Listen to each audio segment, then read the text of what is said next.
Hello people, this is a lesson about strumming patterns, choosing what to strum when playing chords on a guitar. A lot of it is a matter of taste, but based on underlying knowledge of what rhythms and counting is. We'll assume that everything is in 4 for this lesson, so we're going to be counting to 4. So when we strum a pattern, it all comes from our original count. We're playing a song in 4, in our head we should be thinking 1, 2, 3, 4. And out of that count, if we play on the numbers, we're playing on the beat. That gives a few variations, but not many. Obviously we can strum down on every beat, on the 1, the 2, the 3 and the 4.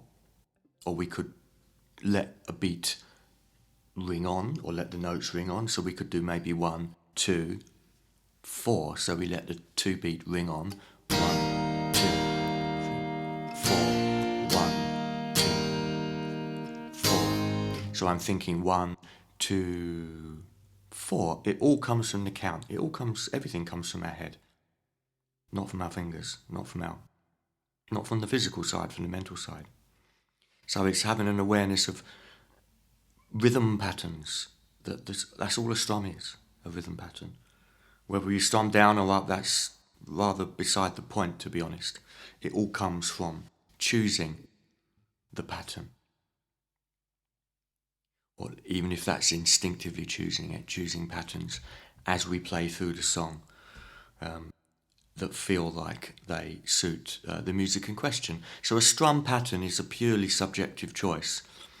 But you can think of it a bit like varying the accelerator pedal in a car when you're on a journey. Sometimes you're going to be slowing down, sometimes speeding up. You're going to be on different roads in different situations, going uphill and downhill. Parts of a song, or from one song to another, will likely feel more musical with certain strumming patterns, or at least a pattern that is strummed in a light way, or a heavy way, an aggressive way, because of course we can vary the dynamics when we strum as well, and from one strum to the next. We can strum heavier and lighter. I could strum lighter on the 2 and the 4, heavier on the 1 and 3.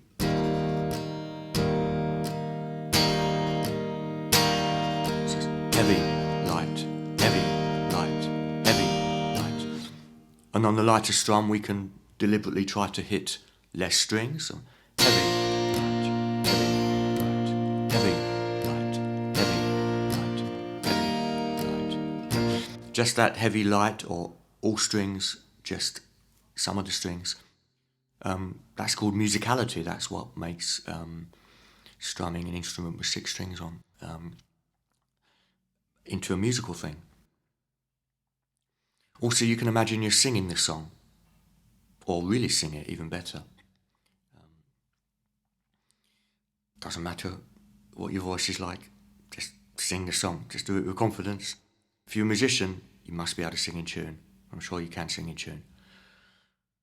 Accent the chords and vary the rhythms between vocal lines. So it's probably good technique to keep strums simpler when there's a singer singing, so that it doesn't get overbearing. And of course, when the singer's singing, the most important thing is the vocal line and the words. But in between the singing, we can stretch out a bit more.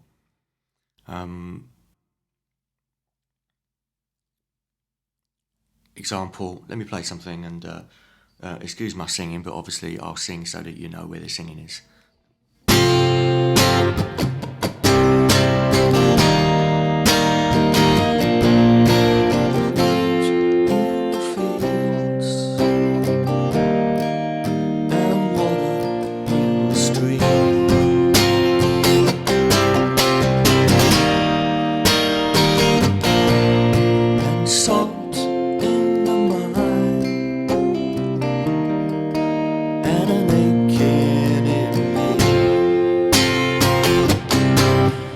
Very easy to do when you're singing and playing at the same time.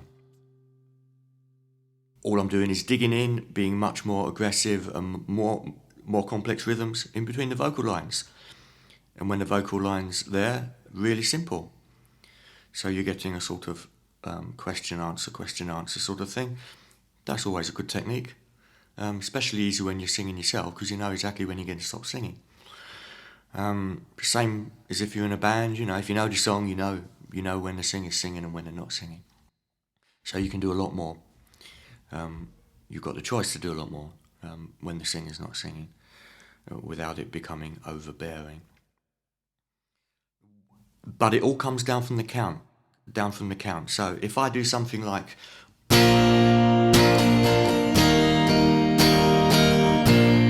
in my head, it's starting off as 1, 2, and then a 3 and 4, and everything comes from the count. Everything. When you're used to counting, when you count in your sleep, when you can put the ands in and the half ands as well, the semiquavers, the anna, nana, 1 and nana, 2 and nana, 3 and nana, 4. That's all you need. You don't need any more than 16th notes. They're called 16ths because there's 16 in a bar. 1 and then the 2 and then the 3 and then the 4 and then the... We don't need any more of those. That covers all bases really, unless we start to get really pretentious. Most drums are just mixes of the beat and the offbeat.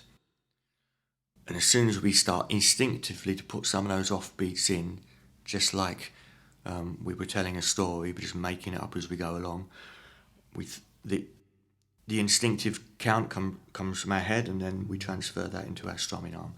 So I could think 1, 2, 3, and 4, and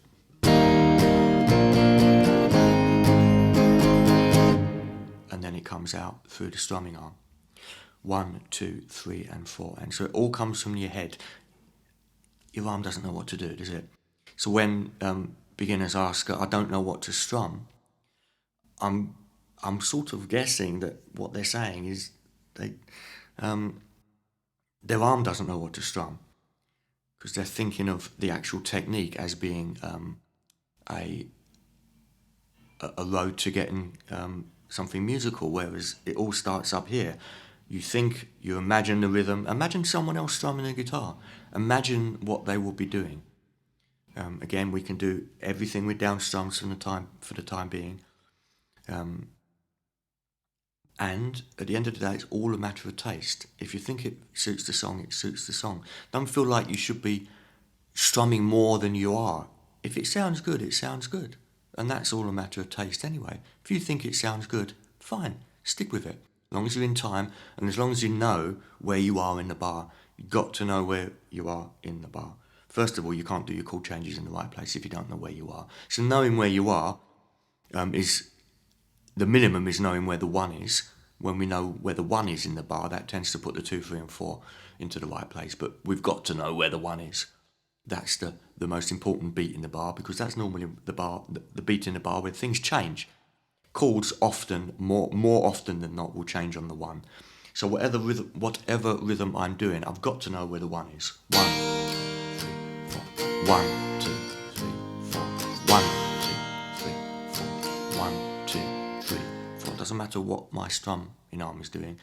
I can understand that with beginners what happens when the strum gets more complicated, because there's quite a lot of mental activity going on, the count can be affected by the strum. But in a way, it is exactly like that, but the other way around. The strum is affected by the count. So the strum should be the same as the count, but of course we never move the beats.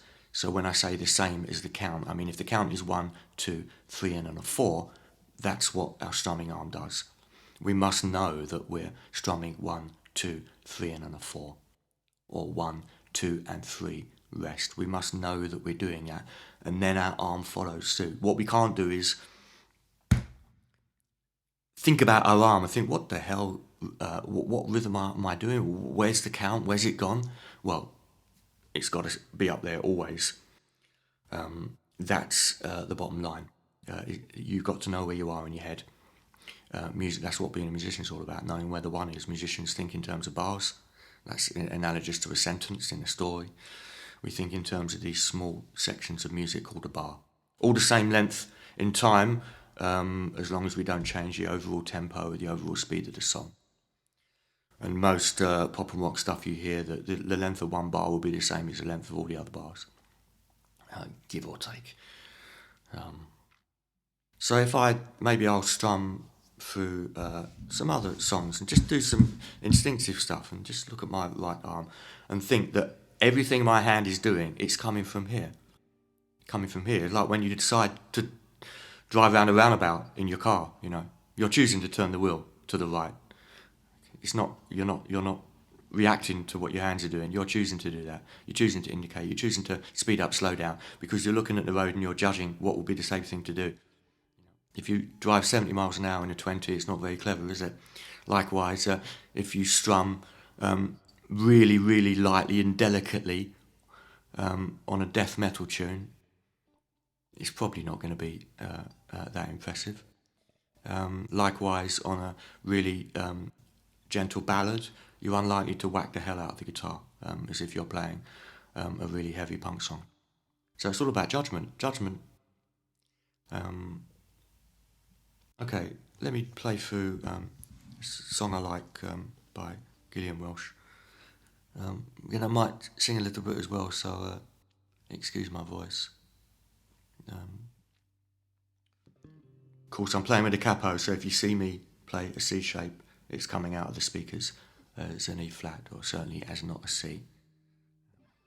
This one is in C, but it's not coming out of the speakers in C.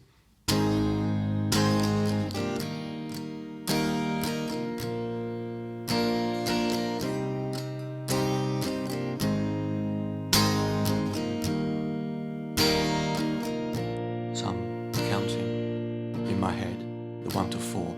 1, 2, 3, 4, and 1, 2, 3, 4. 1, 2, 3, 4, and 1, 2, 3, 4. 1, 2, 3, 4, and 1, 2, 3, 4, 1. That's where the count is coming from.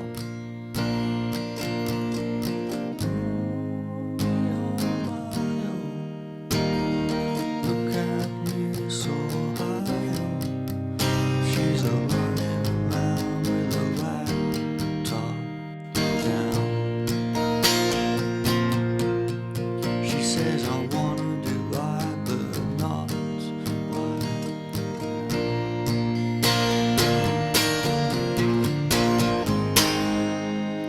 So that's an example of the sort of thing I would do. Make it more do stuff in between the vocals. Do stuff, which means a more complex rhythm. Dig in, play louder, get that strumming hand shaking. Obviously I'm doing down and up strums. If you want to put all the up strums on the ands, if you want to make the ands up strums, fine. 1, 2, and 3, 4. 1, 2, and 3, 4. That's not a golden rule, but it's not bad advice. 1, 2, and 3, 4.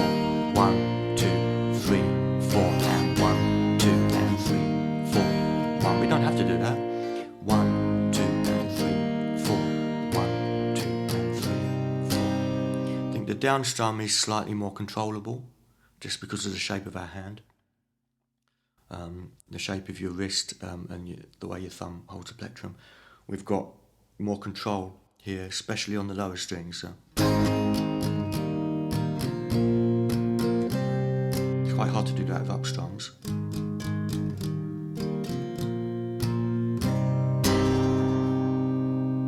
So I might decide to do everything as down strums because I want to vary the strings I'm hitting, all the strings, and then just maybe the bottom two.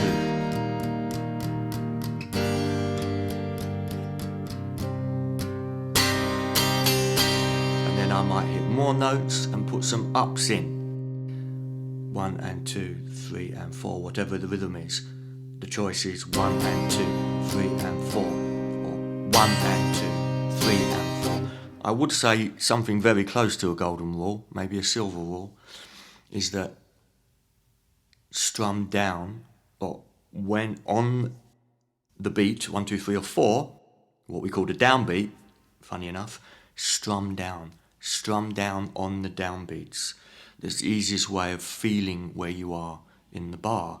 Strumming down on the downbeats. And then if you want the upbeats, you can do with an up strum if you want to. You've got the choice. You've got the choice. What you hardly will ever see any guitarist do is strum everything with an up strum, because it's a bit weird moving your hand up all the time. When we strum down, we're being helped by gravity, aren't we? So we get our hand in the right place and we just let it drop. And a down strum is more relaxed than an up strum because we are literally letting our arm go, letting it go, as opposed to bringing it up. That to me feels a bit more aggressive, but it's different. That's why down strums sound different to up strums. The more up strums you put in, the more we vary the tone of the chord that we're playing, if that's what you want to do. I know this video's going on a bit, but let me play another one that I like called Matty Groves by Fairborn Convention. This is an example of just a 2-chord song. Just 2 chords. I'm playing A minor G, but it's coming out of the speakers C minor B flat.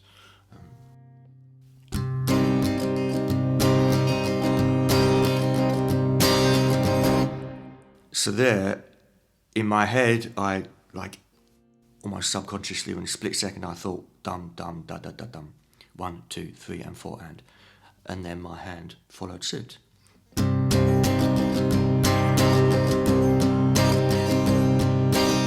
I get to the 1, 2, I get to the 3 and 4 and because it's a fast tempo, I naturally went to up strums for not for any particular reason. I could have done it down strums, 1, 2, 3, and 4, and 1, 2, 3, and 4, and that's about the quickest I would probably ever do down strums.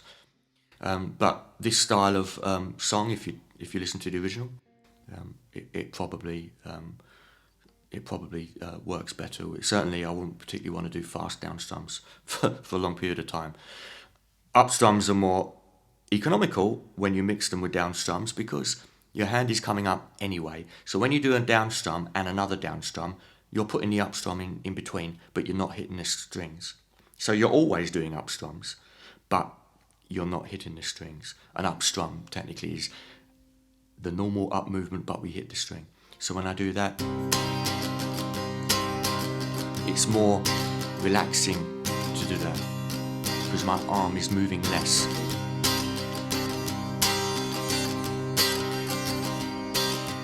Strumming a guitar is very much like being a drummer or percussionist. It's more about the strumming hand.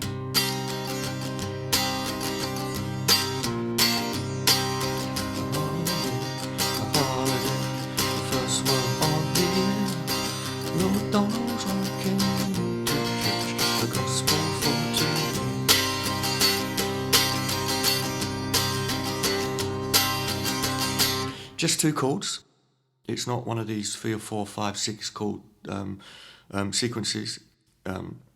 Because it's only 2 chords, it's probably more important to do something interesting or more lively with the strumming hand. Of course, this is a video about strumming, but those 2 chords you can play in any way. You could play them picked, you could do finger picking. There's all sorts of things you can do. You don't have to strum. But strumming is certainly a very extremely, you get the idea of the rhythm over to the audience extremely well because it is purely rhythmic. You're not choosing what notes to hit because you just can't be that accurate with a strum. You're hitting groups of strings. You can't do that and hit one string. I could mute the notes. Sort of get it down to one note nearly, depending on the shape. But my right hand is doing the same thing. When we talk about strumming, we really talk about hitting most of the chord. Of course, I can do this as well. Another good example of how to strum and not even worry about the chords is where people play with wah-wah pedals, which I've got under my foot right now. So a wah-wah pedal emphasises the rhythm because it gives a different tone as you move your foot. Whoops.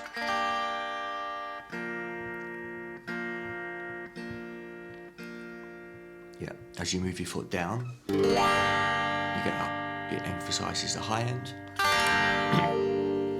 and then it emphasises, or it certainly filters out the high end, so you get this wah wah wah sound, which we've probably heard, and that's fair enough. You can do that with normal strumming.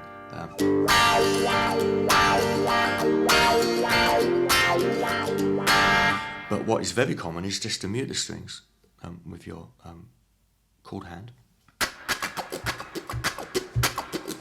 So I'm changing the tone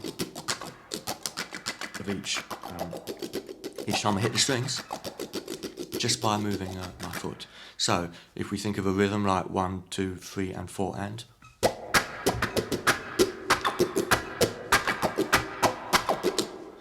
it sounds like a lot more is happening than just muting the strings and doing this. So that's an example of a sonic example of just purely strumming without any notes at all. There's no notes there. If I take it off, all you're hearing is the muted sound of the strings. There aren't any pitches there, not any discernible pitches. And the tone's the same, but when I vary the tone, it gives it a very, well, we've all heard it before, haven't we? It gives it a very vocal type sound.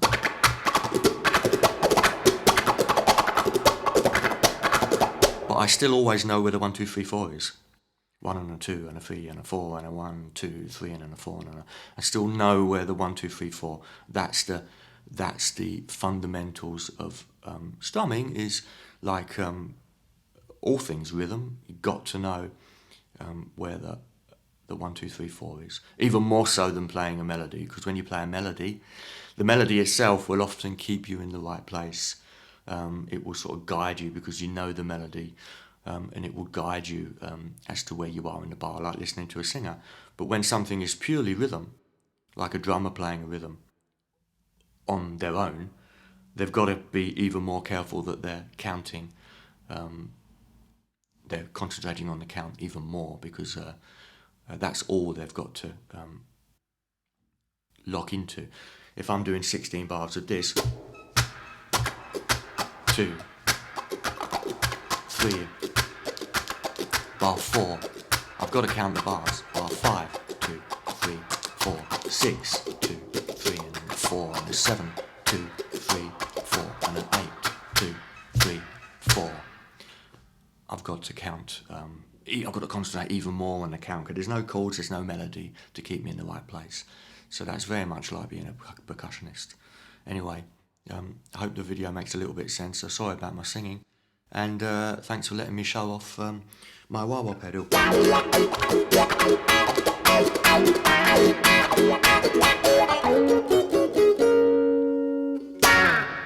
Bye-bye.